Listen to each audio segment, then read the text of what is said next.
Hi everybody, I'm Joanne Haigh. We welcome our viewers and listeners in Barbados and around the world to Face It and Fix It on CBC TV 8, CBC Barbados, Facebook and YouTube, and of course, Q 100.7 FM radio. Now this morning, what's on my mind, my thoughts, prayers are with all of the dialysis patients across Barbados right now and diabetic patients. I know it's a struggle having to be on dialysis, for some 3 times a week, for others every night if it's peritoneal dialysis. And I want to just tell you to keep fighting and to keep making sure that you push to eat and eat the right things. And also to the diabetics this morning and those who actually have diabetes and kidney issues, which seems to be pretty common here in Barbados. I just want to wish all of you well and much respect, I should say, to the caregivers as well. It's not easy looking after persons who require assistance when they are suffering with these comorbidities. And it's really important that we do educate our children about them so that they can avoid getting to this stage. Perhaps even people in my age group. But sometimes some of us, we're so set in our ways and our eating habits. It's something too late for some of us, but it's not too late for our children. And it's very difficult to have to manage all of those comorbidities. It's not easy. So again, I want to say good morning to all of you. I hope you're watching, and I want you to know that the public, and a lot of people wrote to me about dialysis, and I have some personal experiences with that too. And they said it's difficult, but it's important to have people around you that care, and just let you know that people care about you and you are going to get through this as well. So today we are going to open up our phone lines to you, the public, to share your concerns with us. And you're also going to be able to talk to us about the basket of goods that the Prime Minister would have put in her budget and shared with us. What do you think about the basket of goods? Did you want to see more in the basket? Is it adequate enough? In addition to that, we also want to hear more about your thoughts about the videos that are circulating on social media. You know that we've seen videos of members of the public blatantly disrespecting the police and they're carrying out their work in the line of duty. What are your thoughts about that? I certainly can tell you when I saw it. If I didn't catch the accent, I realized it was a Bajan. They were Bajans. I would have thought that was another country. In addition, we see our children on these TikTok videos engaging in some behavior that is not suitable for their age, or period, but their age in particular, and the children that are doing it for likes on social media and attention. What are your thoughts? We want to hear from you. 228-5563 or 228-5562 or 228-5562 if you want to send us a WhatsApp. You can weigh in on all of that now, because we're going to show you the video coming up with the police. We will not show you the video of the school children. We felt that it's not something to be shared, but we should draw attention to it and to get your thoughts. What could be happening? What's going through the minds of the children? Why would they want to do something like that? And besides, they did issue a public apology, which I think we should accept, but we also have to look at the deeper problem on what's causing them to behave like this and why do they require all of this attention. Now, we know that this is a month for the disabled, and no stranger to the show is Carrie-Ann Eiffel, President of the Barbados Council for the Disabled. She will join us and tell us about some of the problems that they're still experiencing, what is being fixed, why is it taking so long, and what they would like to see done better. And as promised, we will continue our conversation on climate change, adaptation, and mitigation. And we have with us the Caribbean Community Center Change Center. And let me repeat that, the Caribbean Community Climate Change Center, which is under the Green Climate Fund. And we have with us Executive Director Dr. Colin Young, Head of the Program Development and Management Unit, Keith Nichols, and National Project Coordinator, Dr. Elon Cadogan. Climate change is real, and we all have to do what we can to play our part to save the environment. So they're going to talk to us not only about water and what we can do to save water. We talk about renewable energy and even food. What can we do in order to produce even more food so that we can sustain ourselves? Always an interesting subject. It's on the front burner now, well, apart from the war and COVID, but climate change has joined us once again on the front burner. And I believe it's a subject that should be continued. Hence the reason why we here on Face It and Fix It will be bringing it to you every other Friday. Of course, I'll remind you the number to call, 228-5563, or send us a WhatsApp message to 228-5562. You could also call 228-5562. And if you're joining us via social media, you type in CBC Barbados, and you're going to find us there, and you can leave your comments there. So feel free, call us, tell us what's on your mind, tell us about the budget, the goods that went into the basket. Did you think it was enough? Should the Prime Minister put in more? Are you satisfied with the budget? Are you satisfied with the videos that you were seeing going out there with the police and the fact that they're doing their job and people are behaving in that way? And of course, our children. We want to hear from you when we come back after the break.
Welcome back to Face It and Fix It.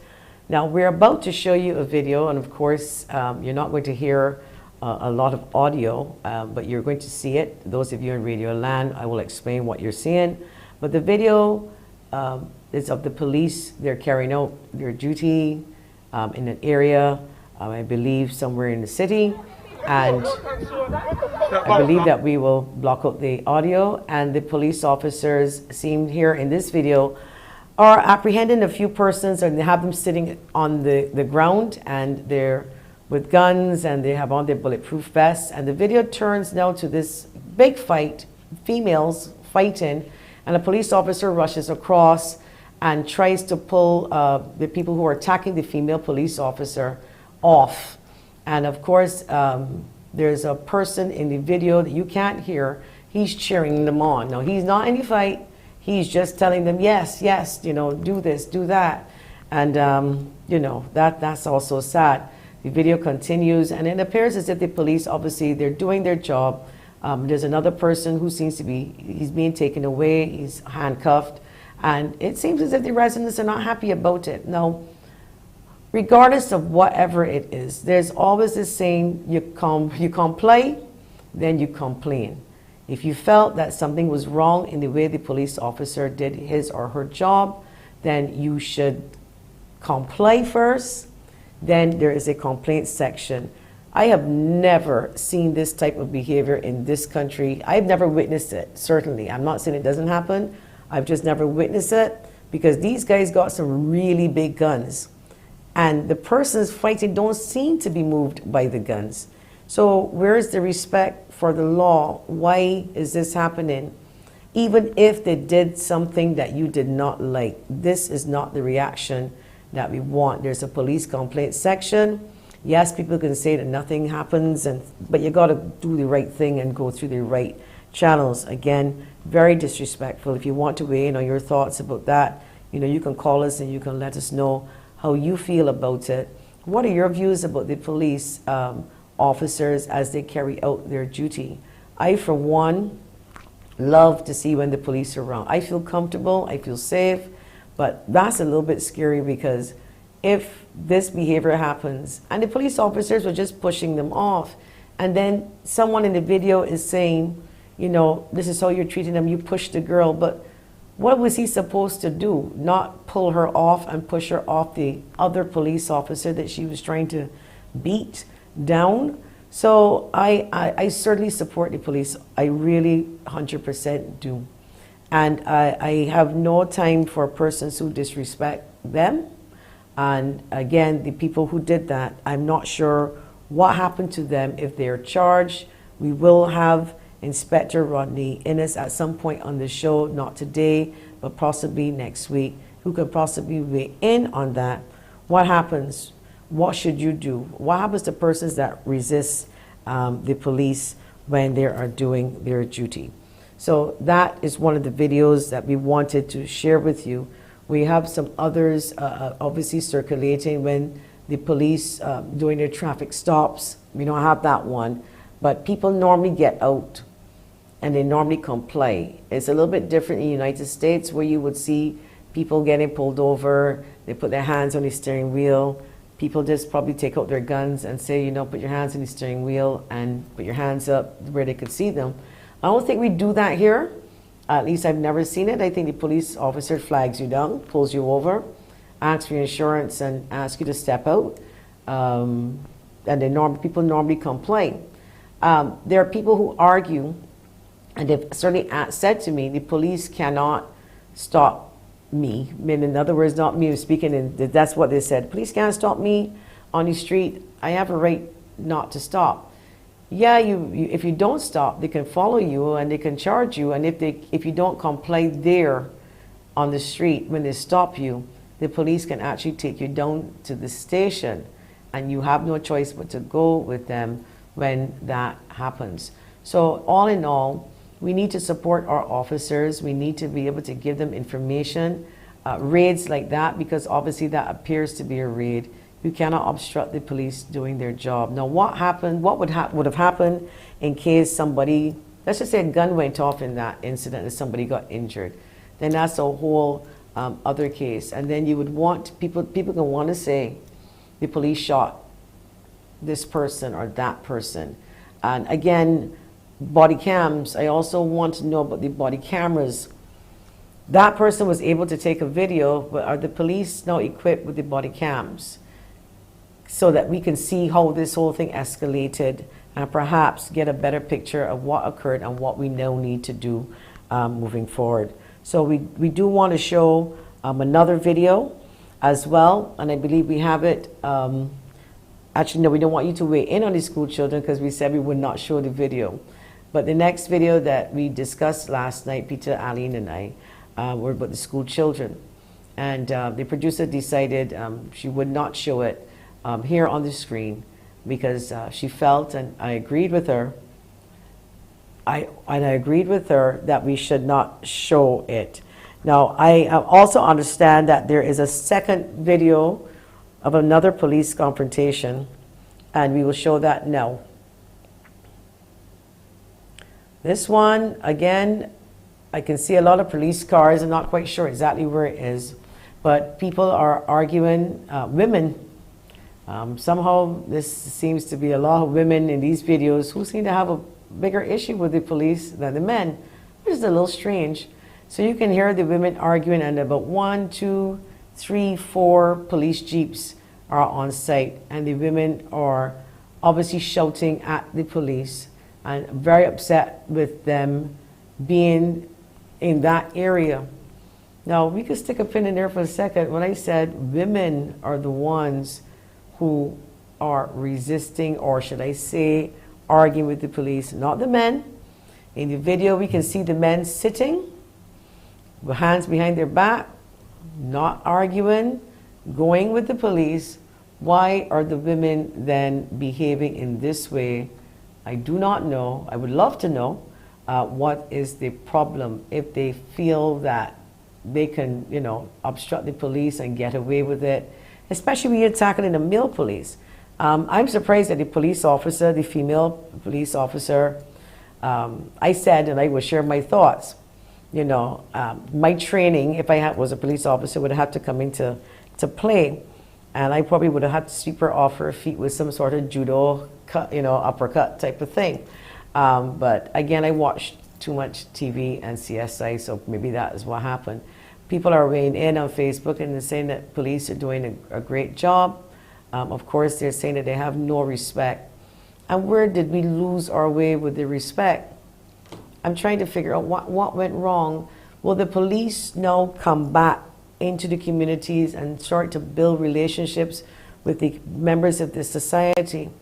We used to see that. I don't know if it's coming back. It's interesting if it could, because then you can walk around and go to the shops and have conversations with the guys on the block and the women to see, what their thoughts are with the situation in their area about crime. What can the police do to make the area more secure for them?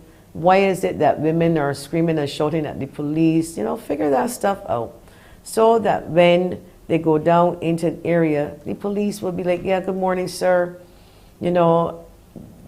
I don't understand, because normally you run from the police. I grew up hearing that, you see the police, you slow down. You see the police, if the guys are smoking a joint or marijuana, they run and they hide it. Things like that, things that they know they shouldn't be doing. They used to run from the police. Now they don't. So after that video too aired, there was something out of the police said that someone had called the station. Again, we would like some clarification on that call, making a threat to the police after that video went out, and it kind of was stating that the police were on high alert because there was a threat of a call coming into the station. Apparently, though, the person did not know about caller ID.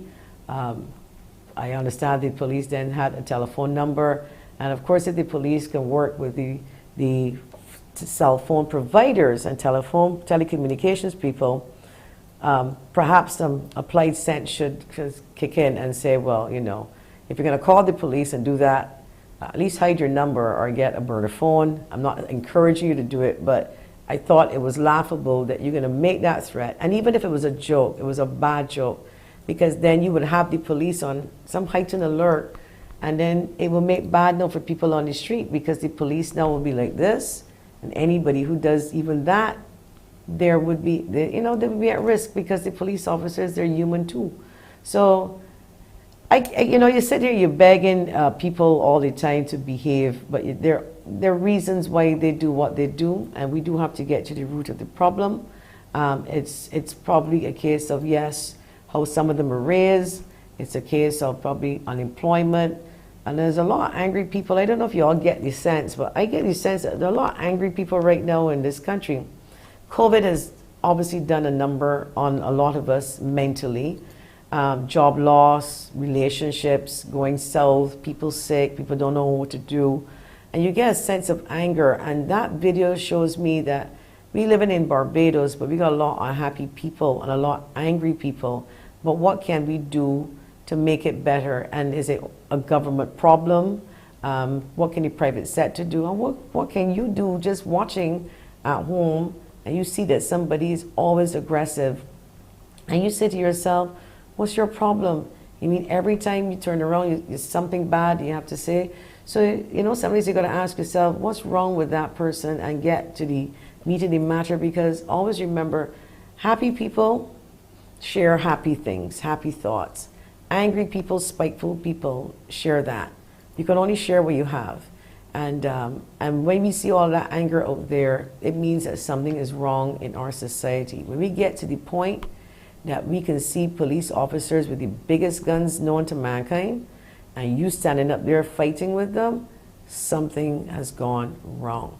So even though we're coming out of COVID, I should say, or what I'm hoping is the worst of COVID, and we had a budget, we had the estimates, we talked about the capital works projects and everything that government is going to do. I would like to see, we would love to see how the situation of crime is being addressed. So we're now going to ask you two about the basket of goods. Now, we have a video where Kimberly went out and she asked some people a few questions. Here's a clip. Mr. Motley's presentation of the budget, we took to the streets to find out how Barbadians felt about the removal of VAT off of feminine products, diapers, diabetic supplements, and medical supplements as well, vitamins, if you will. Now, here's what they had to say. I feel good, but I don't vote and I don't really get into politics. But that was still a little ease. And things like the person suffering with diabetes, like the insurers and those kind of things, right. What are your thoughts on taking the VAT off of those things? Right, because I'm a diabetic and I'm glad for that. It should have been removed. Yes. And how do you feel about the removal of the VAT off of the products for diabetics and supplements? That too. There are a lot of diabetics around. Things are really affected. You know. That is good because a lot of the Asians suffering a lot, with this kind of problems, and diabetics really can't afford a lot of food nowadays, so it help them. Well, I can be honest with you, that's a good thing because these are things that people need. These are necessities, you understand me? So I could agree with that, but I would honestly like there to be back off a lot of other things like necessities with part eating is concerned for your kids to go to school, on books, stationery, school clothes, I guess. That would be great. How do you feel about them taking VAT off of sanitary napkins, diapers, those kind of things? It will be great. It will be great. I have kids myself too also. I think it's an excellent idea. I think that Barbados is making Barbados a progressive country and that it will help a lot of poor people and that single moms and females who aren't working right now, who are unemployed, it will help them to afford things more and it will help stretch the dollar, as they say. They've removed the VAT off of diabetic products and supplements. Yes, I think it's an excellent idea, being that Barbados is one of the, unfortunately, they have a high prevalence of non-chemical diseases, diabetes being one of them, and insulin, being able to afford it will help manage and control the loss of limbs and loss of complications due to diabetes and stuff. Well, you heard it straight from members of the public, how they felt about the Prime Minister Motley's basket of goods. I was also informed that some men on social media, they weren't too happy because they talked about the feminine products and what about them.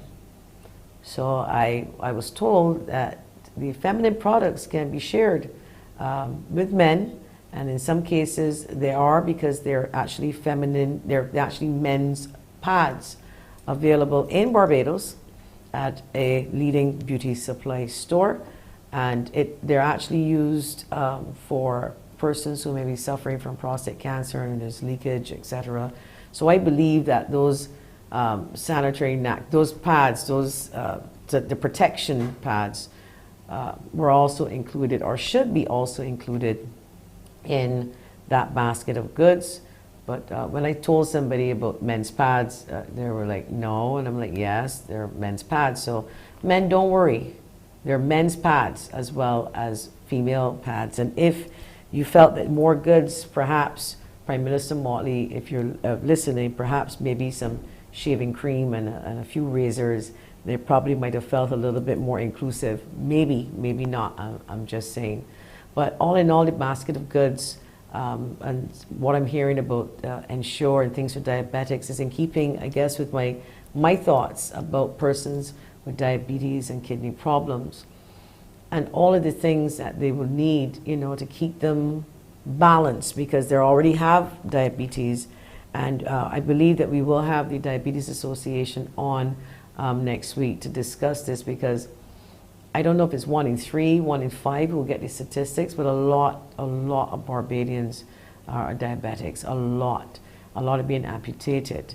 So when we come back, we will speak now to Ms. Carrie-Ann Eiffel, and we are going to talk about disabilities and even persons who've been amputated in this country. What are some of the problems that they encounter as it relates to the Barbados Council for the Disabled with transportation and basic needs? We'll be back after the break.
Welcome back to Face It and Fix It. Always a pleasure to speak with my next guest, Carrie-Ann Eiffel, wearing the hat today of President of the Barbados Council for the Disabled, but I'm also going to ask her to wear her National Disabilities hat as well today.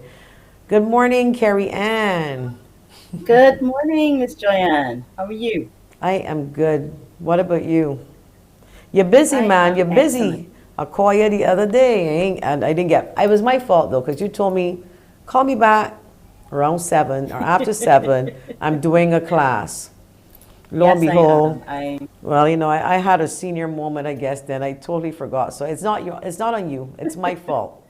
But I'm so happy that you are here. I'm a little upset that you're here because it's the month of the disabled, and I got this thing that, man, why we only seeing persons with disabilities talking about this when it's the month or the day. We made a promise, Carrie. We gotta have to continue the conversation. But you know what? Here's the thing, though. Here's the thing. I find, people keep asking, why only the month? Why do we only hear about these things during the month? Truthfully, you don't. We do put it out there all the time. The Barbados Council for the Disabled have been doing quite a number of things over the years to continue. We have our Facebook page. We have, different ways that we engage with the community. But some people say, oh, they don't like the month, that you only focus on disability during the month. That's not so. But truthfully, the month of the disabled is a time when we spotlight. The truth of the matter is, just like I refuse to say that word, COVID, that one that everybody keeps saying and has used for excuses for everything and taken so many people from us, has changed so many things. I'm tired of that word. And one of the reasons why all of us are tired of that word, tired of the word, the other P word, and all of those, is because it kept coming up all the time. Disability isn't going anywhere. It's not. It is here to stay. It's a part of our reality. And because it's a part of our reality, we take 1 month out of the year when we bring it and slap it down in front of everybody and say, notice this. And just remember that we ain't going anywhere. We're going to be here all year, 365 days a year. So we can get at ease from that other horrible thing at some stage. But disability is a part of our reality. And that's why I think the month of the disabled is something to be embraced. A couple years ago, nobody knew anything about Down syndrome. Now, everybody, the cat, the dog, and the rat on Monday going to be rocking socks. Why? because of Down syndrome. And I just hope that when people put on the socks on Monday, that they don't just think that they're wearing a trendy, cool looking pair of socks. I'll be rocking mine, but I'm rocking mine for a specific reason, which is why you're going to be rocking yours, because we're bringing awareness to some a condition, an existence that a lot of young people and older people are living with, their families are living with on a day to day basis. And we are doing it in a fun way that everybody can engage and demystify. Take that stigma, that scary feature. Down syndrome is nothing to be afraid of. It's not going to destroy your life. If you let it, it would. But it can be a beautiful part of your existence. And that's why we're going to rock our socks on Monday. Right, Diane? Oh, you got that right. And on that note, Sky, I know you are watching. Good morning, baby. I love you, and I will be rocking my socks. Perhaps even though I'll let her have a chair next to me on Monday as this World Down Syndrome Day, but that's another discussion for myself and the producer. Carrie, before we get started into all of the different things that we have some challenges and we want fixed, you were aware of the situation that made headline news and all over social media with the couple that are intellectually challenged, and they were living on the streets in the city. They got help since then. Were you aware of that situation that they said they were on the No, streets? Okay. no, All right. no, Well, the no, no. situation, I must say, is better now. But if you have a person who is challenged, young, on the streets of Barbados, mentally challenged, physically challenged, but particularly mentally challenged, and the council is there and the disabilities unit is there, are you aware if there are procedures in place as it relates to both entities, the NGO, the government, a what to do situation if a person says, I'm sitting in the park, I just saw these two young people, they said they're homeless, you can hear that they're intellectually challenged. What do you have things in place? Well, I can speak on behalf of the Barbados Council for the Disabled. I'm a consultant with the NDU, so I will not presume to speak on their behalf, other than to say that the NDU has always, from the time it's set up, the NDU has social workers. And when they are made aware of situations, they go out and they find ways to assist and support. So I can say that without any fear of contradiction. Now, the Barbados Council for the Disabled, if we were not made aware of it, nobody had contacted us, we didn't know anything, we followed it like everybody else and were horrified by it when we heard about it last week. And the truth is that there are many community organizations out there who can assist once we're made aware of the situation. It is regrettable that anybody is living on the street with or without a disability. It's even more so when you have young persons with disabilities who are living on the streets.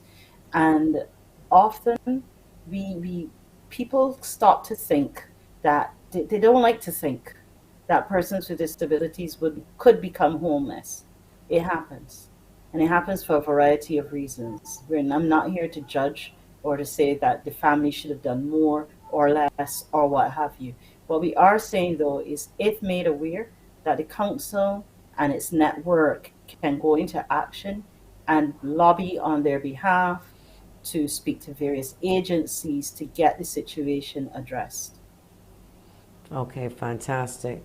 Now, because we started off, and I started off talking about diabetes, and we heard about the basket of goods, and people were impressed with vitamins and things that ensure, etc.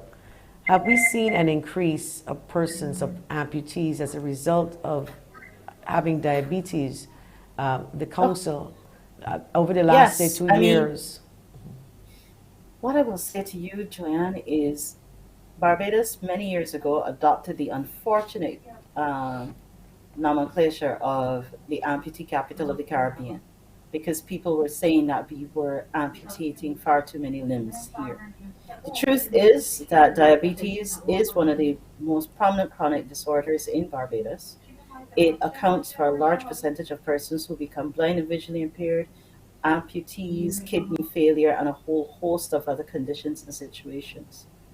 And the numbers steadily increase.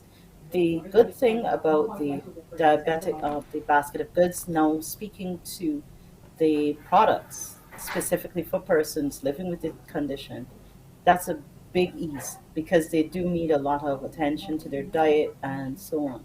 But for me, it's more important for persons to recognize that there are other things in that basket that can help them before you get to the stage of diabetes. Diabetes is largely a lifestyle condition.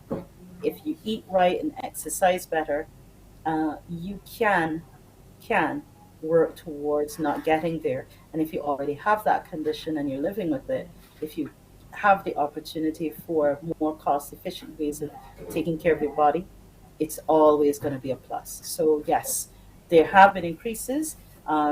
Within the last 4 years, the council was able to have a new affiliate, the Rehabilitated and Enabling Society for Amputees, RISA, and they are very active in working with the recently amputated, and the majority of their members are persons living with the diabetes.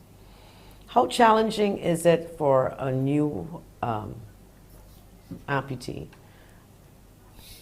You know what, transitioning? Diane? Let's tell you. Let me tell you something.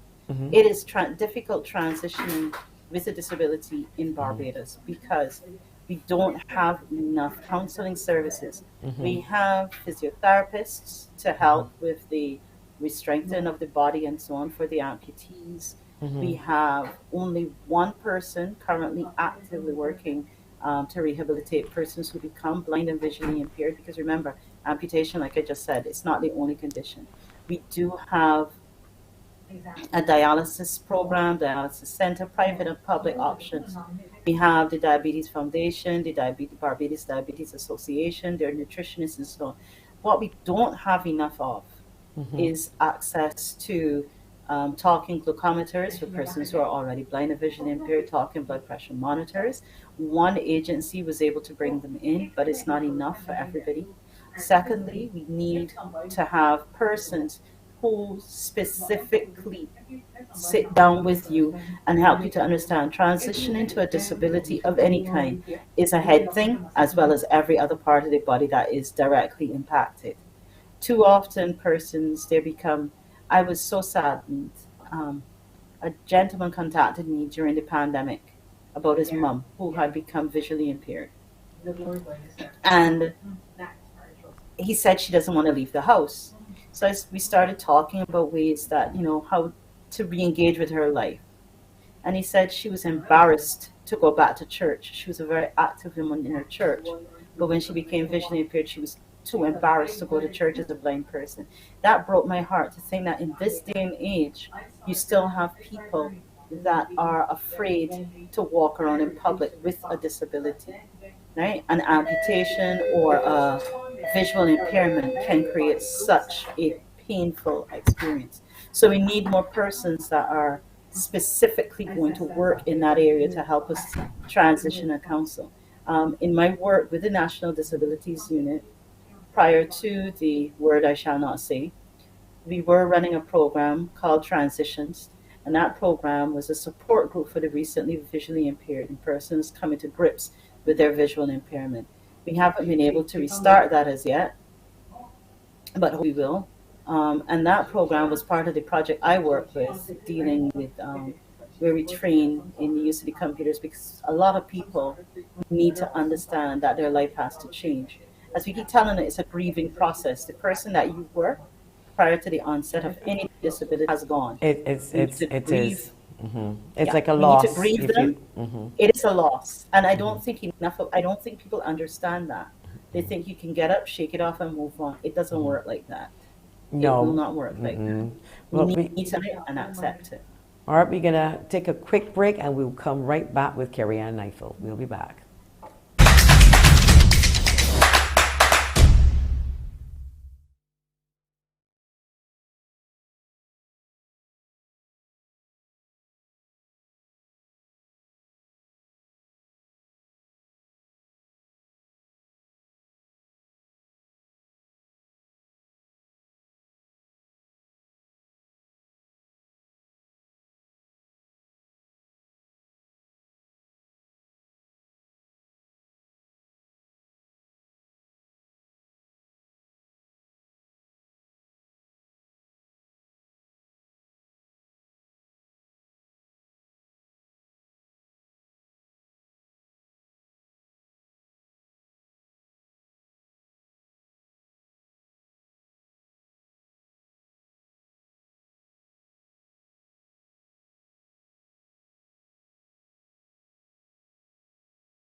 Welcome back to Face It and Fix It. We're speaking with Carrie Ann Eiffel, President of the Barbados Council for the Disabled.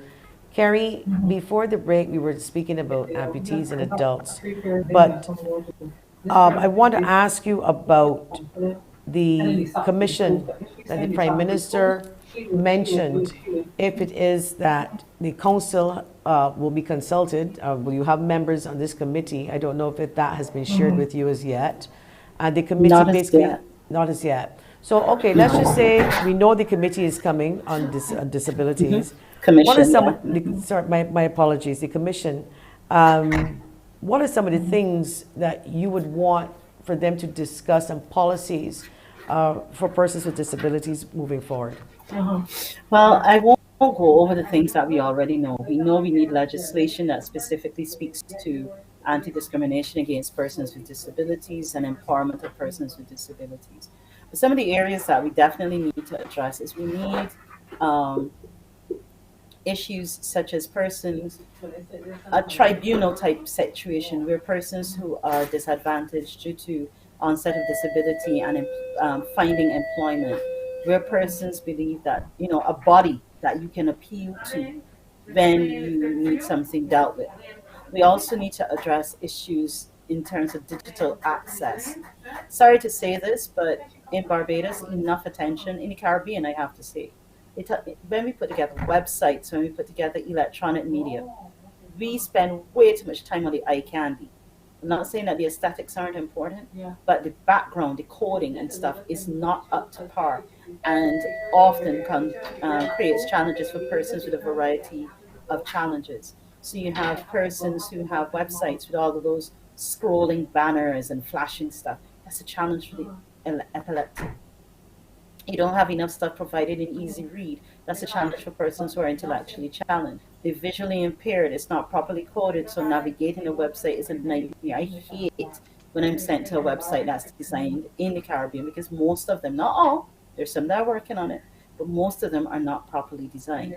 Now, that being said, the commission I envisage would be a body that will be kind of implementing guidelines and strategies for coping with these things, for providing a basis, a government grounding, as it were, for where you can find expertise, consultations on how to do these things. But of course, it all starts with a legislative approach and with the awareness raising that needs to be done when that legislation becomes a reality. What about one of the things that I would love to see as a parent, and by the way, the noise that you're hearing, Carrie Ann is talking from her office from the council or the disabilities unit, not quite sure. Actually, today I'm at the Irving Wilson School. Well, there you go. School is on, and we are hearing all of that activity, which will tell us that they're pretty busy doing a fantastic job over at the school. So just letting persons know if they hear any little background noise, it's the Irving Wilson School, and Carrie Ann is there today talking to us live on Face It and Fix It. So my thing for me, my wish list for Sky and persons like Sky is semi-supervised housing. I'm visualizing a gated community, perhaps a gated community within a gated community like Coverley, hint, hint to those who may make it happen. But I want Sky, the day the Lord closed my eyes, or I am not physically able to look after her, I want somewhere for her to be where she can play and, just interact, socialize, do things and help herself somewhat. But of course, we talk about semi-supervised. I've been talking about this for a long time. Where are we with this discussion? I don't know where we are with the discussion, but I join you in that sentiment. I think it's really, really important for that. And I have to say, I know as a parent, you just said when you close your eyes or when you're not capable. But the thing is, Sky's a young woman. She's 22 years old now. I know that because I have a cousin that was born a couple days after her. And I want him to be able, he has no disability at the moment, but I want him to be an independent young man that can go out there, live on his own and make his own decisions. And Sky and every other person with a disability whether they're 22 or 72, need to have a space. We need to know that we can go somewhere with the right supports and take charge of our life. You may decide to paint your house in bright blue. Sky may want to paint hers in bright yellow. She should have a space where she can do that without asking mommy's permission to change her bedroom to bright yellow. If she wants to get married, if she wants to have children, if she wants to do anything, she needs to have the space to do it. Every person with a disability deserves the right to independently choose their housing arrangements. Now, some of us may need some more assistance than others, but that is one of the things that we desperately do need, not just here, but across the board in the Caribbean. Sorry about Fantastic. that. That's all right. Yeah. Go ahead. Okay. But I think it is. We've been talking about it for a long time. Every year we hear about it. And I'm with you. And I think we should all get together because it's important. We want education, yes, and healthcare. But again, I tell people when they ask me about, when do you want to retire? I don't have a pension plan. I make an exit plan.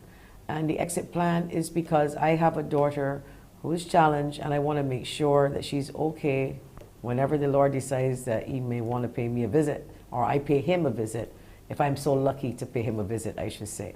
So it's, for me, it's an exit plan. So it worries me, and I know it concerns other parents too, because we have these conversations and we figured, oh my gosh, what will happen when we get old? And then people have to understand that we no longer at 22, we're not looking after a disabled child. We're looking after a disabled adult. And Exactly. it becomes really, really different. And I certainly, God willing, would really try to advocate and push for semi-supervised housing, possibly appealing to the private sector, along with government, to give us something, to help us to build something before the Lord close my eyes and many other parents that feel the Exactly. same way. Assisted living is what we're looking for. Exactly. Yeah. Now, I heard, and I may be wrong, I remember years ago we used to ask about testing, hearing tests. And one of the Audiology. things, Bajans growing up, and the one slapped the child because you shouting at the child and the child ain't looking back at you. And then people say the child hard ears. But realistically, is the child hard ears or the child really can't hear you properly? Now, I understand that we're doing some assessments now on hearing and early assessments on hearing. Is that accurate to say? Are you aware? Yes, it is. Well, it's not only no, it's something that's ongoing. We have the Stabler, I know. The audiology assessments, they're done through the ministry, through the Children's Development Center, and there is no waiting list for that. So if you suspect your child needs to have their hearing checked, it's definitely something that is available. Okay. And I was assured of this only 2 weeks ago. Okay, so this is something that was ongoing for how long? 'Cause it wasn't available back in my time to that extent that it was like something that was a norm. Is it every child or only if you're concerned? It's if you're concerned. Yeah. If you're concerned. I just think it's something that should be standard, hearing test for every child because, as I said earlier, when you hear that child get the ears flicked or ears pulled, and everybody's saying the child hard ears, and if the child won't be rude because they're not looking in your direction when you speak, they may not be able to hear you well, and warrants then a hearing check.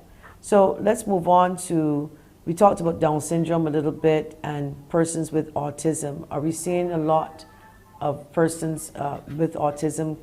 Is it growing? Oh, definitely. Yeah. We're trending upwards, and that's not just here, that's a worldwide phenomenon. It could be, there are varying theories as to why that is. Some people think it's because autism was misdiagnosed before. Some people say it's because the spectrum has been widened. There are a variety of reasons. I am happy about it because if you identify what the challenge is from young, then we don't have to have as many dependent adults living on the autism spectrum. Because with the right supports, with the right schooling and education and all of the other training, that person, depending on their level of autism, depending on where they are on the spectrum, more persons can become independent contributing members of the society. So I, for one, am happy if it, whatever the reason is, so long as we are increasing the amount of support. And I have to say that over the past 5, 10 years that we have, even right here where I'm sitting at the Irving Wilson School, in my day when I was going to school here, it was a school for the deaf and blind. Now at the Irving Wilson School, there's a space for students with on the that are on the autism spectrum. So the number of placements are increasing. I am told it's not keeping up. But again, the Earlston Teacher Training College, for the last 3 years, they've been doing the graduate diploma specifically on special education. I'm currently taking my diploma, that course, but there are 22 persons on my class. And like I said, this is a third. So you have at least 60 teachers. It's more than that, but at least 60 teachers, principals included, that have taken the program. So it means that in school you have more teachers mainstream who are identifying. Now, it is not our role as teachers to diagnose students, but at least the teachers are now made more aware of some of the signals. And so students can be given better aids and supports. When a child with autism and a child on any particular exceptionality, as we say, is presented in school, with more teachers being trained, more teachers being exposed to the training and understanding, those persons can be better assisted and supported. Do we need more schools? Or we Oh, have, no, the truth is, no, we don't. What we okay. need, one thing we don't have that we definitely do need, we need more schools, yes. We need more placements, yes. We need more people in the mainstream. We need more inclusive education approaches. All of those things are true. But one area that we are yet to address is what happens when they become young adults living with disabilities. We need more programs targeting young adults. I'm not just talking about employment. I'm talking about if you have a child living with a disability and the disability is severe enough, that child may not ever be fully independent, right? If your child, when your child is in school, up until age 16, in some instances up until age 18, at least for those days during the week, there's some place where that child can go, be safe, learn some things, be stimulated. A lot of the children suffered during the lockdown because a lot of our children with disabilities could not be properly included in an online environment. That is just the nature of what we deal with. But a lot of them regressed because they weren't getting the stimulation that they need, exercises and other things that they needed. What happens to those persons, however, when they become adults and there's no place for them to go? So, more schools, yes, but we need at least one, preferably two, one in the south, one in the north, a center where persons living with a variety of disabilities can receive training, exercise, stimulation of whatever sort they need. And so, those are some of the things we definitely need to be addressed. All right, I want to hit on jobs now. I always thought that government should engage at least 5% of the government workers, at least 5% should be persons made up of persons with disabilities. What are your thoughts on jobs for the disabled You community? see, my idea on jobs, my vote comes down on the quota system for one reason. It has been proven in those areas that do have the quota system that persons who have disability, employers make the numbers because they have to. But then there's a ceiling. So you have a general worker that's been cleaning bathrooms and mopping floors for the last 30, 40 years. With some supports, that person could have transitioned and done a few things more. They could be stuck in the vending machines. They could be doing other things along with that and going up. But because they have to say they have 5%, they cap it. And they make sure that, yes, well, I've got my 5%. And that's my problem with the quota system. Now, that's not the only method we can use. And so, yes, I totally think that we need to have more jobs for persons living with disabilities. Because I used to joke, I don't anymore, and say disability is a habit I can't afford. The truth of the matter is, every single disability comes with additional costs. Transportation is a consideration, right? Assistive devices, walking canes for persons that need the support canes, um, the technology, the assistive technology, they come at a cost. The software, the modifications, the ramps, the grab bars in your homes, all of those things come with an added cost, right? If you have other health conditions that need support, those all add a cost. And if more persons were able to fend for themselves and provide for themselves, they are A, contributing to their household, which then bounces back to their way of dealing um, with their self-esteem. You're having value in your family. You're not just Aunt Jules that's sitting over there taking, taking, taking that we have to feed, but you're somebody who has a contribution to make. It also helps you feel.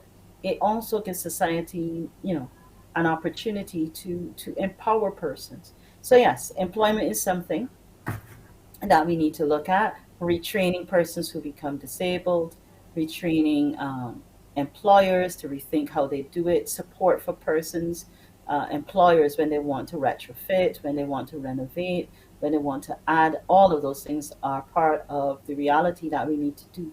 We need to have more entrepreneurial supports for persons who want to start a business. Young persons with disabilities, let's face it, people want experience. How do you get experience if nobody hires you? When you don't have a job, and then people come and you say, well, why is it that you're 30 years old and you're not looking for a job? Well, I'm 30 years old and not looking for a job because I've not been able to get the training that I needed. But when you've got a nice young chippy at 21 who's coming in, no disabilities, no extra cost to the employer, who am I going to hire? But the person that I see as no burden. Now, does that mean that the employee with a disability is a burden? No, it's not. Because there are those statistics, international, not regional, because there are not enough of us employed regionally. But international statistics indicate that persons with disabilities are loyal employees. We work hard because, let's face it, we have to prove every day that we have the right to be here, right? We have to demonstrate to people that yes, we're here because we know what we're doing. We're dedicated and we are giving our all, but not enough people recognize and understand that. I hope persons who will be participating in this Commission on Disabilities are hearing you. And because, like you, from government to government, I'm not saying that people haven't done things, and some steps have been taken, but not in the way that we would like. I think in the way people could do better. And Of course they can. I know, and I don't think that they've done it all. And I can't sit here and say, well, no, don't come down too hard on them. I would come down hard on any government, this one, the one before. I'm glad that there's a commission, but I'm not jumping for joy yet until I see some progress. So it's okay to set up these commissions and everybody sits down to talk, and a white paper goes to a green or whatever it is, happens, and then it then stays on the paper, and then we talk about it in another 5 years, and then persons, are impacted. A question for you about money and persons who are born with a disability, they become 18, 22. What does the government do in terms of a stipend or something for those persons? Is it available? And parents who are listening right now, if their children have just turned 18, is there some sort of government assistance that they get on a weekly, monthly basis? How do I answer that one? Yes and no. If you're blind or deaf mute, you're entitled to the non-contributory pension that the old age pensioners receive when you reach age 18. But notice that's a very specific category of disabilities. That has its own challenges. In addition to that, though, there is welfare assistance and there are different levels of assistance and supports to persons with a variety of disability and presenting issues. The challenge with that one, though, is while the first is a benefit, is a pension. Once you qualify, once you're blind, deaf, mute, you have the right letter, you go in, it's not as lengthy a process. However, on the welfare, it's a needs assessment. So you come to a person's home, you roll up at the house, you see two cars parked in the driveway, you see a nice bungalow, as we say, you have has three bedrooms. Clearly, the person with a disability has their own room. The furniture looks, modest, tidy, whatever. The home looks presentable. And then you've got Miss Jones down the street who's got three children with a disability. Maybe only one has a disability, but her house is dilapidated. And you've only got budget to give to one. Who do you think is going to get it? The second one. That does not mean that the person with a disability, now you did see the two cars, you did see a nice home, you did see all of those things. What you didn't see is that a person with a disability has no income, has no independence, has no opportunity to do anything for themselves. Broke my heart. A few years ago, I was talking to a young woman with a disability, and all she wanted was to she wanted to extend her mother's house so she'd have a little apartment for herself. She wanted to do that. The only income she was getting was through the welfare grants. And she wanted to see if she could get a loan from one of the financial institutions to assist her with building this attachment. You want to know what the sad thing is? Sad thing is she couldn't get it because her welfare benefits, she couldn't get a job because of her particular issues, but her welfare benefits could not be used to pay off a loan, right? And she was getting one. What about the other person who does? There are all kinds of different issues. So for me, I'd love to see the implementation of a disabilities living allowance, which cuts straight across. Persons with disabilities are entitled to it. And let's not forget the caregivers. They too, a lot of them cannot work because of the particular disability that they're coping with in their homes. And they too need some added support to assist them. So yes, I'd love to see a disabilities living allowance that covers persons with disabilities when they reach a specific age and so on. And there are examples all over the world of how this is done. You've got the SSI, the SSDI in the US. You've got different supports in the UK and in the European Union. There are all kinds of examples out there. I believe in Trinidad and Tobago, they have one as well. So those are some of the things that I'd love to see. So that's the answer to your question. Oh, I want to also talk about, I would not use the three-letter word. I would more probably use the word intimacy, of fear that Sky is probably watching, and my mother. But let's talk about persons being having relationships with other persons with disabilities, or even persons without. Now here's my position, and let me make myself clear. I'm moving away here from my face so people can see and hear properly my expression. I do not believe in persons who are mentally challenged, who are, let's just use Jane. Jane is 22, and Jane's mental capacity is that of a 6-year-old, 10-year-old. Jane cannot make the decision to go with what I call a quote-unquote normal man, or a normal man should not approach Jane, in my opinion, to say, I want to date your daughter. Now, no, I'm not talking about any physical disability at all. I'm only talking about mental disability. Now, even though Jane is 22, Jane's mental capacity is that of 10. Should Jane be able to make that decision? Or shouldn't mommy be able to say, look, Jane, I can introduce you to Bob. Bob has similar mental capacity. Bob shares a similar mental challenge. Bob could come and live with Jane, and Jane's mother can supervise and let them go to the cinema and sit in the back.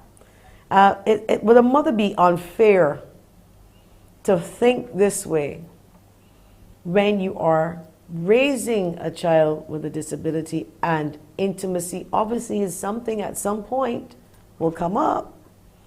What are your thoughts on what I just said without calling names? I call it Jane and Bob. So Sky, you're not talking about you. You know what? I'm gonna upset you and tell you that No, yeah, don't she do has the that. right to make those choices. She does. No. Yeah, she does. And I'll tell you why. How? I'll tell you why. We don't prepare our young people with disabilities. We don't. Most of us, we have prolonged infantilism.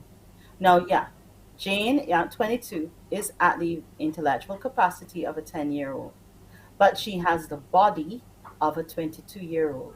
And you and I are women, and women of a certain age. Good grief, that makes me sound like 17. Not that age. We ain't up there yet. But we're women of a certain age, so we know what the body wants and what the body needs when it wants it and when it needs it. Nobody told Jane's body not to have the same cravings. So what we have to do... Jane's mother is, but go ahead. Yeah, Jane's mother is aware, but Jane also needs to know what to do with that body, with those urges, with those needs. Jane's mother needs to provide for her a forum in which she can understand how to do those things. Now, Jane's mother, let's face it, let's give her 21 years on Jane, okay? So at 43, Jane's mummy might get to the pearly gates faster than her. So if Jane has a partner that can care for her and live with her after mummy is gone, because Jane's mummy might not have any other children. Jane's mother's children may live elsewhere. Jane's mother's children may not want to see Jane on a sheet of paper. There are all kinds of reasons why it is important. So sexual reproductive health rights of persons with disabilities is important. Now, let me cover that by saying this. I think these things have to be taken in context. If you have a young person with a disability, male or female, we need to have these conversations. Too many people are afraid of having these conversations. I'm about to shock you and tell you. There's a young man that I've heard of, doesn't live in Barbados. So let me say that right out there up front. When he reached a certain age, his mom was concerned because he wasn't able to have those kinds of experiences. And so she made sure that he did. I'll just leave it there. Not with her. She found someone to facilitate that process. And this person is who was mentally challenged. Yeah. Yes, he is. Carrie, this is where Jane's So mother... But Jane's mother is saying... Don't make the decision for her. Make the decision with her. And I'll tell you why I have to say these things. I'll say these things. Why I have to say these things. Because Jane's mother may be a logical and a very supportive and encouraging, forward-thinking parent and recognizes, you know what, them men look at I am my daughter in the wrong way, and I'm going to protect her. Well, yeah, I think Jane's mother is going to definitely protect her, but... Yes, and that's wonderful. But you've got Susie's mom down the street, and Susie is deaf, only deaf. So she has absolutely no intellectual challenge. But Susie's mom looking at Susie the same way Jane's mom looks at her, because many people don't differentiate. They treat all disabilities as an intellectual one. And that is true. where the challenge comes. I know you you made the caveat and said that she doesn't have any physical disabilities. But unfortunately, whilst Jane's mom may be of that view, there are far too many people that are not. So in order to make sure that everybody's rights are protected, I say no. Jane's mom can't make those decisions for her. Jane's mom needs to make those decisions with her, not choose her partners for her, but sit down and explain to her, talk with her, and help her to understand. Because for all you know, Jane might not be interested in nobody. She might not want nobody near her, right? Well, that's true. So, and that's her choice. Now, you might be thinking, you meaning Jane's mom, not you as in Miss Haigh, thinking, you know what, my daughter getting out there and, she must need. But that's not your choice to make either. So, and Our sons, too often you use the daughter, but too often we still treat our sons that the same way too. So I can't say yes to it. What I will say is we need more sexual reproductive health education for I, persons with I, disabilities. I, We need to encourage and support them so they can make those decisions and make them wisely. You I can't make informed understand, decisions if you don't know, but right? Carrie, there's a big but from Jane's mom. Jane's mom, from what I understand, when you maturity comes with supposedly comes with age, but in the case of you're mentally challenged, it's delayed. So the same way a child who's 10 years old cannot make decisions to be intimate with anybody, sexually or other, intimate period. They can't marry, can't have sex, can't have babies. 10, 11, 12, 13, 14, I think is 16. Because that child mentally is functioning at 10. So when you have Jane But hold on, now, let me interrupt you and say whose this. body is Uh-huh. is that of a 22-year-old gorgeous, body, but Jane mentally Agreed. is But 10. let me How show you in something. heaven's Hang on, hang name on. can Jane make Okay, those but back it up. decisions? Back it up. Back it up. You're 10-year-old. Let's say you have a 10-year-old. As a friend of mine would say, a neurotypical 10-year-old. Call it You 13 can't. with breasts, 13 No, no, mature. no. We're sticking with 10. We're sticking with 10 for a Okay, reason. 10 with breasts. Okay. 10. No, we're sticking with 10 for a reason. Okay. You can't. That 10-year-old comes home and says, "Hey, mommy, I met a new friend today. Who are they? Oh, it's a boy named Tyrone." Okay, your child at 10 years old can I'd be decide calling today that they Tyrone's mother, but anyway, go ahead. but that's not the point. The point is, you would be Jane's mom might be calling Tyrone's mom, okay, having that conversation and stuff. But the point is, the 10-year-old can make a decision that they like Tyrone, and you might say, "But I thought you were friends with Bobby last week." I don't like him no more. He's smelly. I don't want to be friends with him anymore. So if you're saying that the child at 10 years old can make the differentiation, right? You have that discussion as to why. You can have a conversation, but sexual reproductive health is something you need to have the conversation with, because Jane's mom may go on that date and sit in the back row and all of those things. Yeah? But what about the day that Jane's mom goes out? Jane is at home because, hey, Jane is capable, competent, and stuff like that. And you come home and Bobby, whose mom may not be as protective about where he goes, you come home and Bobby is there at your house sitting down, intellectually challenged 10-year-old like your daughter.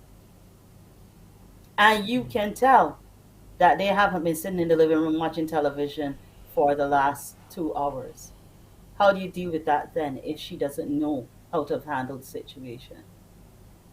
I Your body get I doesn't get you stop that you do operating have because your to. brain slows It's something down. very So you difficult still that have to parents have that. It is a very difficult, painful conversation. you have to And don't get me face. wrong, I'm not you, but you have to accept that they do have that right, right? We do have that right. We need to make those discussions, have those discussions. You have persons who, like I said, people equate physical disability too often with intellectual disability as well. And you may have one person who is realistic and understanding, you know what, my daughter is not at that age and stuff. Fine. You make those decisions and make the right and responsible decisions as far as you're concerned. But the person across the street, their child might only have a physical disability, they might have an intellectual disability, they might be a little more advanced, a little bit mature, but again, they're making all of those decisions. What happens when that person, you can't be within 24 hours, 7 days a week? What about when Jane, you might be home and Bobby Jane, tap on the bedroom window and Jane open the window and let him in the night? Jane has Auntie Kathy, who will be there when Jane's mother can't be there. But anyway, that's just But a big Auntie joke. Kathy ain't sleeping in the bed with her. So what But happens when Jane open the window and let him in? I fully understand. Carrie, Exactly. this has been such a wonderful conversation that I would like to take this opportunity to extend to the Barbados Council officially at least one day in every month. We can choose Friday to shows Mondays and Fridays, and let's make it official. We want you on Okay, at I'm least gonna make once this a month. official. Uh-huh. I'll tell you what. This is what we're gonna make official, and I'm putting myself on record. Now, Fridays won't work for me because I'm at the school on Fridays, other than when we're on vacation. So during the summer, I could be back if you need me to. But I will take, what's today? Today is the third Friday in March. So every third Friday from here on in, we'll have a segment to do with disability on Face It and Fix It. But We will fantastic. organize I believe it. the We will producer find will out be who very will have happy us about our. that too. Yeah, I Thank can you. give you that assurance. Thank you so much, Carrie. God bless you. Enjoy the And the same month. to you. Outside of the month, I'll have a conversation with there's so Jane's many mom things after going the on. show. So All right. we're going to Okay. talk. Thank you so much. We'll be back. Right. Bye-bye. We'll be back after the break. We're speaking with members of the Green Climate Fund and 5Cs. We'll be back.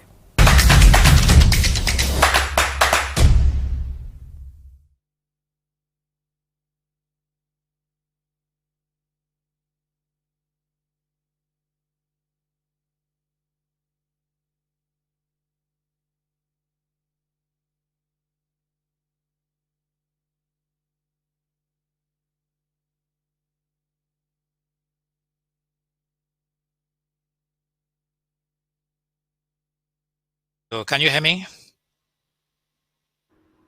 Okay, great. I must leave at 10, so I have another meeting immediately afterwards. So I can't go beyond 10. Sorry, that's 12 your time. Okay. Can you guys hear me? Okay.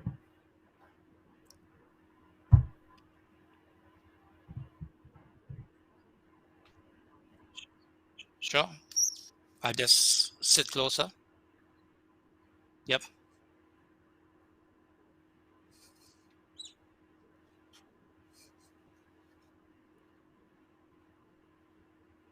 Okay. Am I good? Okay, great. Excellent. I spoke with him earlier. I got you. Okay.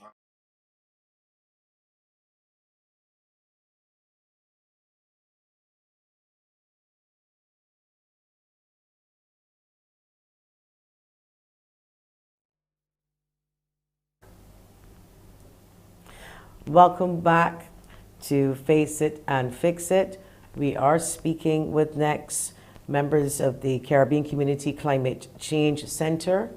We also know that there's also another section, some people call it under the Green Climate Fund, or should I say the Caribbean Community Climate Change Center, and then you have the Green Climate Fund under that.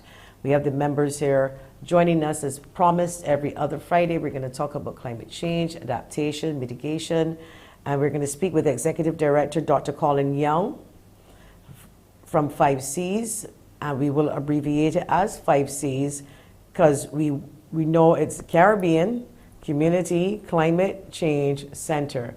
Somebody had asked me last week, what's 5Cs? And again, that's what it stands for. They call it 5Cs, Caribbean Community Climate Change Center. Joining us, Executive Director Dr. Colin Young, Head of their Program Development and Management Unit, Keith Nichols, and National Project Coordinator, Dr. Elon Cadogan. Welcome, gentlemen, to the show. Hi, everybody.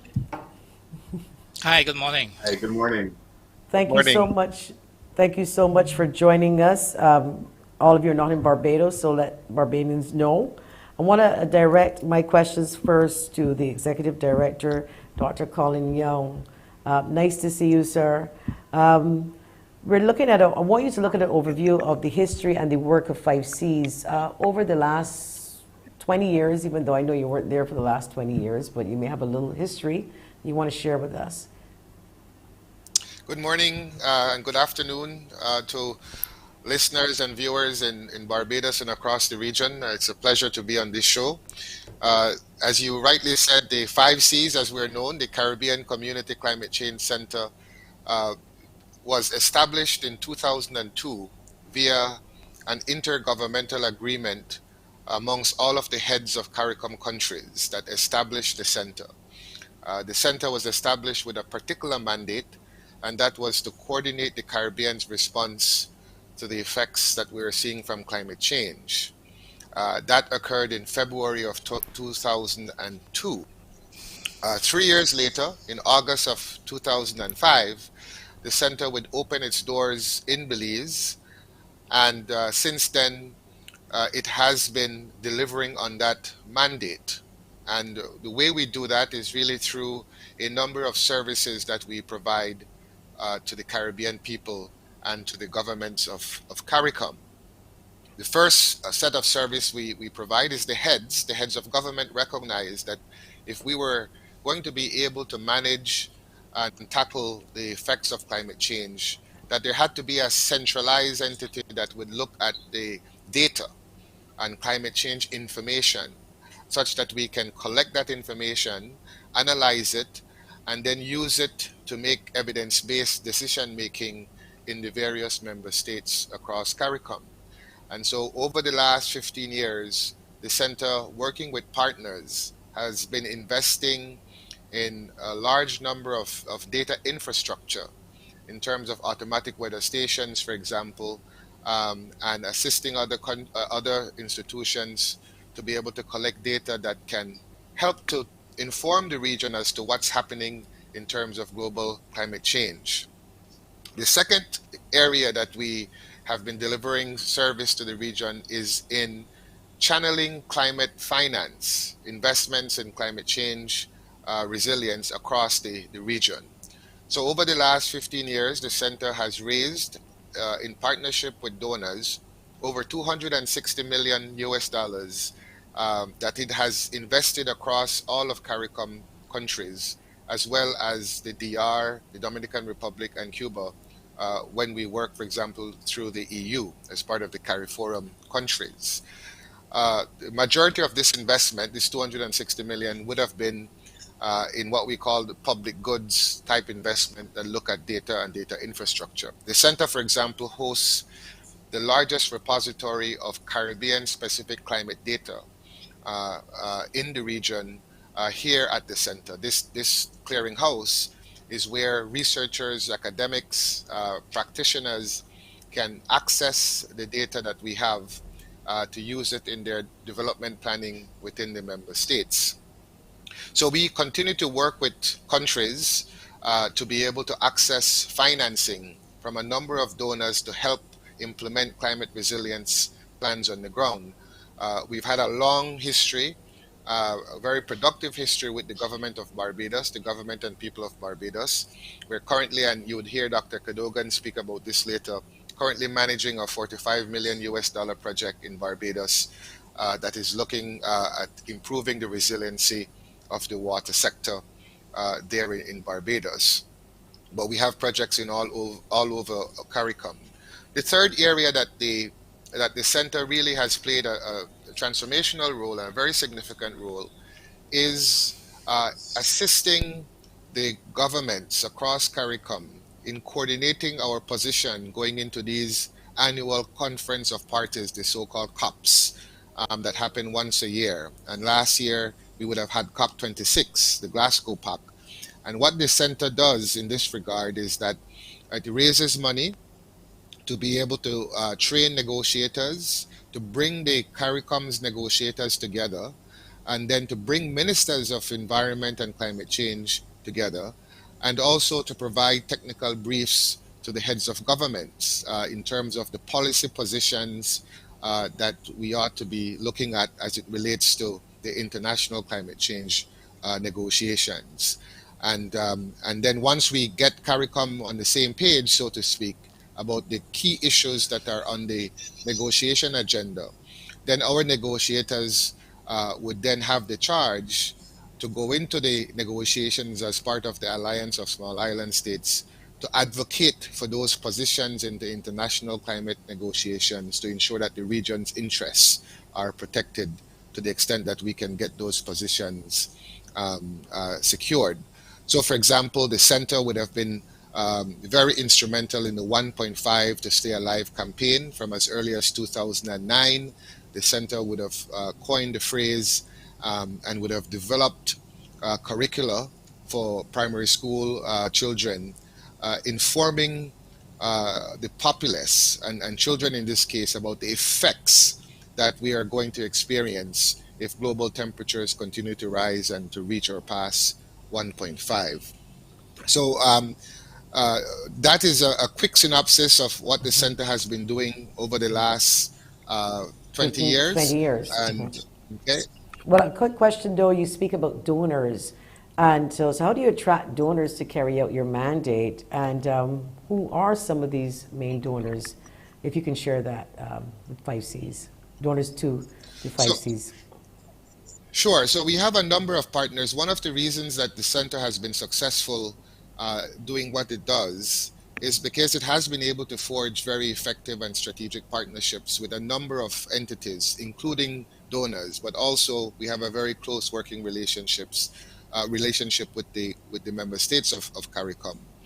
And we work very, very closely with a number of regional institutions that assist us in delivering on the mandate. When it comes to donors specifically, over the years, the center, the 5Cs, has worked with a number of bilateral donors. For example, the government of Italy. We've worked with Germany, the government of Australia, USAID, the United States Agency for International Development. And then recently, we have a very strong strategic partnership with the Green Climate Fund. The Green Climate Fund, for the listeners and viewers who may not know, is the largest climate fund in the world. And the center is accredited to this fund, which means that we can manage projects up to from between 10 to 50 million US dollars per project. In fact, it is under this accreditation that the $45 million project in Barbados was obtained.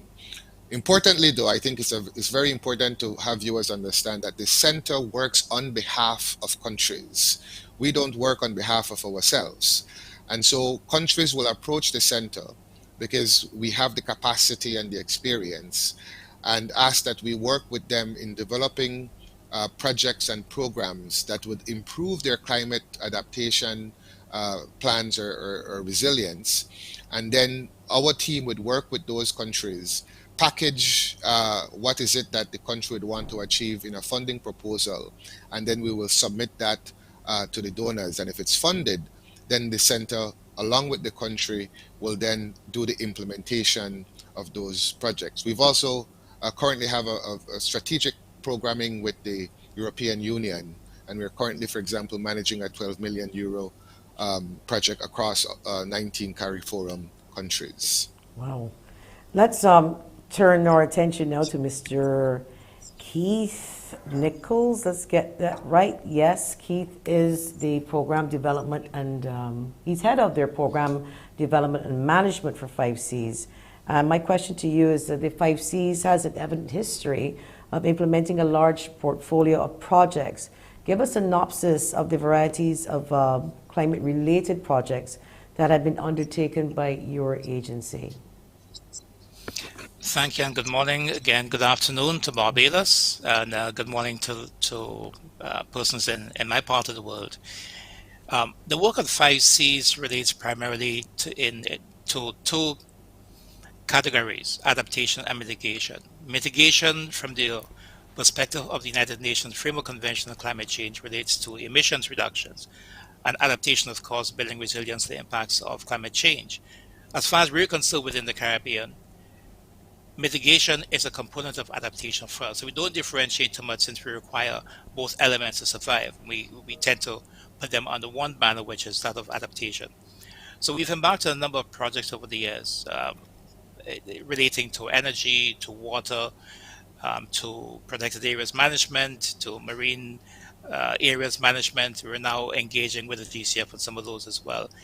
But if I may just do quickly provide some examples of some of the work we have done. I'll start off with water. Water is a continuing theme. Water is a major component of our development and our survival, actually, in many sectors. And we know we're a water stressed region, notwithstanding the fact that some of the countries have lots of water. Guyana, Suriname, and Belize are perceived to have lots of water because of large rivers. But overall, we're a water stressed region, and the region will get drier in time, according to the projections of the Intergovernmental Panel on Climate Change, the IPCC. In Grenada, which is Carriacou and Petit Martinique, part of Grenada, and of course in Bequia, we've invested in saltwater reverse osmosis plants powered by solar PV. Uh, these plants are tremendously expensive to operate, using, of course, fossil fuels. And the alternative is to use solar PV at no cost, using free solar power to offset the cost of maintaining the reverse osmosis plants. And we've done that very successfully in Carriacou. We're expanding the one in Carriacou as we speak. We've done that in St. Vincent and Grenadines, and we've also done that in Petit Martinique. So it's a formula that could be applied in many parts of the region. We're also investing in water, and you'll hear from Elon in a few more moments on the work that he's doing with the water sector resilience nexus for sustainability project in Barbados, the water project in Barbados funded by the GCF. So water is one. We've done some work on energy, retrofitting buildings to incorporate renewable energy technologies for one.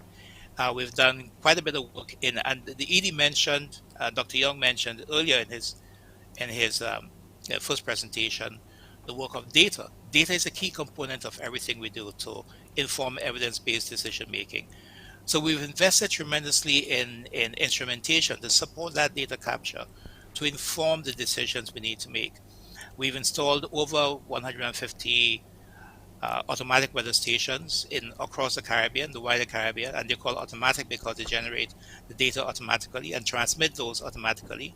We've invested in coral reef early warning systems, and that's an ongoing program as well. And these are all ongoing programs, working collaboratively with institutions such as the Caribbean Institute for Meteorology and Hydrology, the CIMH, and others in the region to take advantage of that data, either to do modeling to help with projections or to do forecasts as CIMH does with the data that they capture from the automatic weather stations and hopefully soon from the cruise stations as well, the coral reef early warning system stations. We've invested heavily in LiDAR. LiDAR is a state-of-the-art technology, and I'm sure Dr. Young will want to speak more on that a little later. But I wouldn't go into too much in detail on the LiDAR component. We've retrofitted buildings. We continue to do that. We're placing quite a bit of emphasis now on the blue economy, on the blue environment, the marine fisheries, resources management, coral reef restorations, ecosystem-based adaptations, as a range of activities that we see as important to securing our resilience to the impacts of climate change. And I'll stop here for now. Thank you. Okay, thank you. Dr. Elon Cadogan, question for you, my friend. How are you doing? Hey, good morning. I'm doing good. How are you doing, Joanne? Yes, well, a familiar face, Elon Cadogan, Dr. Elon Cadogan, actually joined us 2 weeks ago when we started this conversation on climate change. So he's a familiar face, and we have two fresh faces, and we know that this is not the beginning and end, it's just the beginning of a longer conversation. Give us an overview of the WSRN's projects. And tell us what is WSRN first and then go into. Okay, no problem, of course. As the ED and Mr. Keeper mentioned, the center's responsibility includes the coordinating response to climate adaptation mitigation actions by the countries. So one of these projects, for example, would be the WSRS Barbados project, which stands for the Water Sector Resilience Nexus for Sustainability in Barbados project. So that is the project, as mentioned before, one of the flagship projects for the center being implemented with the co-implemented Barbados Water. And if I had to highlight some things from the project, I just want to say that mainly we are focusing in the water sector. However, you would understand that water is essential for a lot of other sectors. So, for example, you would have the energy sector being involved as well, agricultural and food sector, the health sector as well, because we're doing some innovations and some stuff at the QEH. So within the project, there are a lot of other things that, because the water project, that we also have to interact. I just want to also mention that there are some projects which are cross-cutting, and the water sector, this project, the BSRS Barbados, is a cross-cutting project where it focuses not only on adaptation but also mitigation. However, as Mr. Keefer mentioned, based on the fact that we utilize data before the projects are actually implemented, there was actually a very innovative part in this project where we actually linked water, energy, and financing. So, for example, in component one, where we have the installation of the PV systems and the microturbine, that links to component two, which should be the revolving adaptation fund facility, where the savings, a portion of the savings will be put into that fund so that persons in Barbados or whatever will be able to access these monies to do their own household mitigation adaptation actions. So yes, it is a project focused on water, but even within the project development, we really try to be as innovative and as cross-cutting as we could be, because we want to capture as much and to ensure that the beneficiaries, which be the persons of Barbados, are are directly benefiting, or a mechanism is in place so that persons in Barbados can directly benefit from this project. I'm going on to component three. Of course, they have the water tankers, and I mean, we could go on further and You further. can But I go just on want and to go say on. that. But Yeah. let me mention in Prime Minister Motley's budget, she mentioned GCF as she spoke about water and what was important. And she also spoke about some of the projects, and she mentioned about 1,500 tanks being given. And, there's a little buzz going on out there. And I know as we go on with the show over the next couple of weeks and into hurricane season, and as they get put down, Barbadians will get a better understanding of the project. But you want to give us a little overview, because when she said that, people are like, okay, people getting free tanks? How are they getting free tanks? What's the criteria? Is this a lottery? What do I have to do? So, just give us a little overview. If you can expand a little bit on Prime Minister Motley's plug for the GCF, because it certainly was, and a compliment to 5Cs. But before we answer that question, we're going to take a quick break, and we're going to come right back.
Welcome back to Face It and Fix It, members of 5Cs talking with us about climate change and a number of projects happening in Barbados.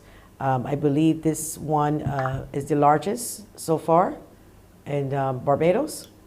Okay, so Elon, before the break, we were talking about, and again, plugging the fact that Prime Minister Motley mentioned GCF to everybody in the budget, and about these tanks that are coming. I know you touched on it a little bit. You want to expand so that Water Authority's phone doesn't ring off the hook and people are asking, so can I get a free tank? There's a criteria, obviously. You don't have to go into exactly what the criteria is, but the steps. Okay. Basics. And I just want to take a couple of seconds to first talk about or to first discuss what you mentioned this time regarding the Prime Minister, because as we all know here, one of the largest climate change champions in the region happens to be the Prime Minister of Barbados. And it's just good that, that we have these sort of things, in within the public budget. And I also want to mention that there was something that was very, very innovative that was mentioned in the budget regarding the revolving facility that's going to be available or hoping to be available to the BWA. So I think that's a very, very innovative. And I think that is something that we should also think about in terms of how we also implement the RAF. But that's a separate story. Moving directly to the tanks. And I guess want to link this to what was said the president your previous on the previous show segment of the show, sorry, where she would have mentioned the needs assessment having to be conducted, and similarly in terms of persons being able to have access or for these grant tanks or free tanks, the process regarding a needs assessment was also conducted. So there's a process to ensure that the persons that actually receive these free tanks are eligible and they actually have the need for these free tanks. So there's a lot of things that go into the eligibility criteria. For example, location, how many persons in the house, the person's income, gender, any persons with disabilities. Is it an area that gets a lot of rainfall or low rainfall? Because, as you mentioned, tanks, but if I have to disaggregate that or to separate it, you have the tanks for potable water consumption and you have the tanks for non-potable water consumption. So, respectively, that would be the personal tanks that would actually receive the water from the BWA mains, and then the other tanks, which is the rainwater harvesting tanks. So, two separate situations. However, if you just dive a little bit into it, the 1,500 that the Prime Minister would have mentioned, that would be the 1,500 tanks available under the potable water tank system program, and 800 tanks under the rainwater harvesting program. So there are different tanks available for persons who would have already passed through that needs assessment or would already be eligible. I just want to say that the project, in terms of implementation, has actually started. So we are hoping that we'll be able to complete this by the end of next year, end of 2024. Just we know that we have experienced some serious delays due to COVID-19, and we obviously have to acknowledge the fact that we don't know what's going to happen in the future. But if everything goes well, we're hoping that we should implement those 1,500 plus 800 tanks by the end of next year. Okay, so back to you, Dr. Young. What are some of the most important things you believe people in Barbados and in the Caribbean should know about 5Cs? Because we want to be able to tell the story from the beginning, get people in Barbados to know the faces, the work behind everything that you do, and then start to roll into all your projects so everything, the puzzle starts to make sense. Your mic, you're on mute. Yes, we're There you committing are. the constant issue with the virtual nature of the world since COVID-19. Just to add briefly on to what Elon was saying about the water tank, I think the context is very important, that people understand that one of the effects of climate change is that it's going to exacerbate or it's going to worsen water scarcity, not just in Barbados but across the region. And when you look at the projections in terms of what is going to happen to water, you'll realize that for countries like Barbados, that is very small, doesn't have lots of surface water, you essentially only have water in reservoirs and aquifers underneath the island, that there's a certain limit in terms of the volume that you would have. And if climate change is going to cause less rain to come into Barbados, it means that there's less water that is going to recharge those aquifers. And as a result, it's very, very important that the adaptation and the resilience is built. And so this particular project that is using rainwater harvesting, I think, is a model project that can be scaled up across the region, because it's not just Barbados that is suffering from water scarcity and from droughts. And what is scary is that it is going to get worse because of climate change. And that is why I think Prime Minister Motley has been such an effective global champion, highlighting why small island developing states like Barbados is at the front line of the climate crisis. Because without water, then all of our sustainable development aspirations are threatened.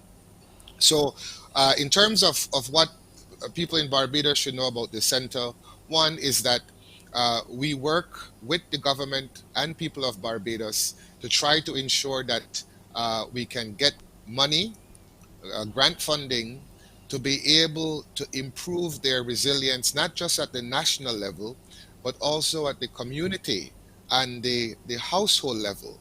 If you were to think about that water tank program, once the beneficiaries receive this water tank, that is having a very significant impact at a household level.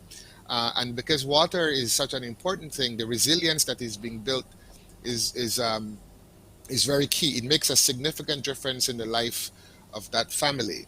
So the center will continue to do this, to work with the government of Barbados to find additional climate resources to be able to improve their resilience to climate change. The other thing that they should know about the center is that we will continue to work with the states, the governments, to become a champion to press the international community, primarily the large developed countries, the G20 in the G7 and G20, to provide additional grant resources to those of us in the Caribbean who are very vulnerable to the effects of climate change, so that we can help our people to adapt. And so the role that we play in the international negotiations by bringing together our negotiators and ministers so that we can do this in an effective, coordinated way will become even more important. And then in terms of something to look forward to, while the work of the center has been largely at the national level, we are in our new strategic plan are hoping that we can now start to work with the governments to design, submit, and implement projects at the very local level within the member states, so that we have a more direct touch, if you will, with the people who are suffering from the effects of climate change. When we speak about water scarcity, would that also include educational campaigns here in Barbados? Because, okay, you have your tank, it's there, there's a storm. We'd encourage Barbadians, obviously, because you want them to save water, because it's a case of the more you save, the less you pay, basically. And as I've always told people, it is not a Pepsi and Coke promotion. Water does not tell you drink more water and just use it. There's no pleasure in actually having a big water bill. Actually, the opposite must happen. You should encourage people to reduce the water bill so that they can understand the importance of how long it takes for the aquifers to be replenished. And as you rightfully said, with climate change, people can see two extremes: stronger storms, longer droughts. And having one storm in 1, 2, 3 days does not necessarily mean, because you can have a lot of surface runoff, doesn't necessarily mean you've recharged your aquifers. So we do have to educate Barbadians that even though you have this tank, along with this tank, kindly understand that we need to conserve, we need to check for leaks, we need to know what to do when there is a leak. For example, when I said what to do, I don't mean to go and do the plumbing. I mean go and check the meter. Go and see the leak. You can read the meter, shut off the meter, then call the plumber. If you're going to sleep and you know you have a leak, why are you going to leave the meter on? Shut it off. So there's so many things that are tying in to the water trucks that you have provided to give persons water. We know that that's not the ideal way, but you're preparing them to adjust if they need to. I'm going to hold you, I'm going to carry you until this water comes back on. But I'm asking you to help us by conserving water, because we're all in this together. Am I on the right track here? I think you said it better than any of us could have, in terms of really what ought to happen. In terms, you're spot on. There has to be a very public education campaign. This project has resources to create the awareness in schools, and working with the Barbados Water Authority to design effective communication documents to be able to help with the public education. It's so important. I mean, when you look across California, for example, or states like New Mexico, and some parts of the region where already people have to be rationing water because, for example, sometimes of the year you can't wash your cars or you can't water your lawns because the water issue is so significant. So absolutely conserving and efficient use is key. This particular project that we're working with BWA to implement also has tools where the BWA is employing to be able to look at leakages in their mains, and they've replaced quite a bit of mains, and now they have the technology that can help them identify where leaks are happening, so that that can be remedied. So this particular project, and I have to put in a plug here for the fact that this project won the National Energy Globe Award for its innovation and the impact it's having in Barbados, and so that is a big deal, a testament to the hard work that Elon and his team and Congratulations. people at the Barbados Water Authority are putting, and the government of Barbados, because the government of Barbados has also put a significant amount of co-financing as part of this project.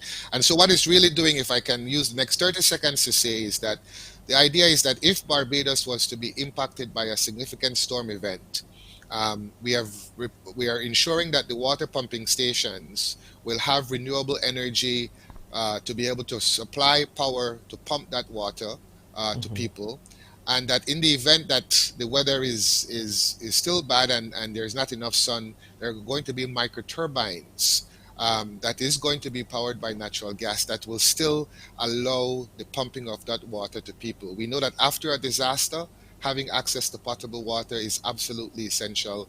And so this project was designed in a sense to improve the resilience to the water issues over the entire island of Barbados. And I think that's very significant. Extremely, and there's so much to talk about. I know we have about maybe 3-4 minutes left. A quick question though to you, Keith. I want to ask you how long you had a long tenure. I understand that you've had a long tenure with the center that spans nearly a decade. Is that correct? Okay, That's so right. describe the internal architecture that makes the center such a successful model for the climate-related work that it has been able to achieve thus far. Because you're the veteran here, Elon and Dr. Young. Actually, they're veterans in their own right as it relates to climate change as well. But if I may go back a little, the center is guided by what is called the vision that was issued by CARICOM heads in 2009, called the Lillian Dial Declaration. And that gave rise also to a regional strategy called the Regional Framework for Achieving Development Resilient to Climate Change. And that was issued by CARICOM heads also in 2009 and endorsed the implementation plan associated with that regional framework. And that provides the overall architecture for managing the responses to climate change and building resilience in the Caribbean. We have since revised that regional framework that comprises now today 11 strategic elements compared to 5 in the original. And so that now is all embracing it. It encompasses all the various facets, including all the recent international developments, the Paris Agreement, Sustainable Development Goals, and others that are now embedded in this new framework that guides the overall ambitions of the region to achieving resilience. We work collaboratively also with all institutions, and the center can't do this alone. So we work with all the regional agencies with CARICOM, with the CEDEMA and CARFA, etc. And we also work with the international community, those who provide support and assistance in the climate change realm to the entire Caribbean. So ours is not a singular, isolated domain. It is a collaboratively one because climate change is everyone's business. Climate change will impact every facet of our existence. Internally, what we have done is to ensure that we are relevant to satisfy the needs of the region, given, of course, the current realities relating to resilience building and the impacts of climate change. So we've ensured, and a part of our architecture, internal architecture, related to being accredited to the Green Climate Fund and others as well. So we had to structure our internal mechanisms to strengthen our ability to respond to those international community requests for support to our member states. And we have recently, as the ED mentioned earlier in his presentation, we've spoken about the development of the strategic implementation plan, which is internal to the center, to provide a best fit approach to addressing the issues within the Caribbean. And of course, coupled with that is a resource mobilization plan and a communication strategy. You made mention of the fact just a little earlier that we need to speak more to people. We need to get people to understand more what climate change is. So they have a role to play and understand what that role is. We've put in place our necessary infrastructure related to procurement, financial management, procurement development and management, a critical component of our work, and all the supporting units, communications and administration, etc., to allow the center to become more nimble and to be able to respond to member states. So that in a sort of package is where we have positioned ourselves to support member states. Unfortunately, we're going to have to leave it right there until we meet again 2 Fridays from now. Elon, Dr. Elon, forgive me for saying Elon. It's always hard for me to believe that he has DR in front of his name because he's so young, and I'm so proud of him. He's Dr. Elon Cadogan. I want to thank you so much. There's officials from the Caribbean Community Climate Change Center, Executive Director Dr. Colin Young, Head of their Program Development and Management Unit, Keith Nichols, and National Project Coordinator, Dr. Elon Cadogan. I'm going to see you in 2 weeks, and we're going to have more to discuss. Thank you very much. Thank you so much. Thank you. Thank you very much. Thank you very much for having us. Okay. Well, that's it for our program today. Join us on Monday when it's Down Syndrome Day. Rock your socks, wear your socks, and we'll be speaking about Down syndrome on Monday. We'll be back with you on Monday. Stay safe. Have a great weekend.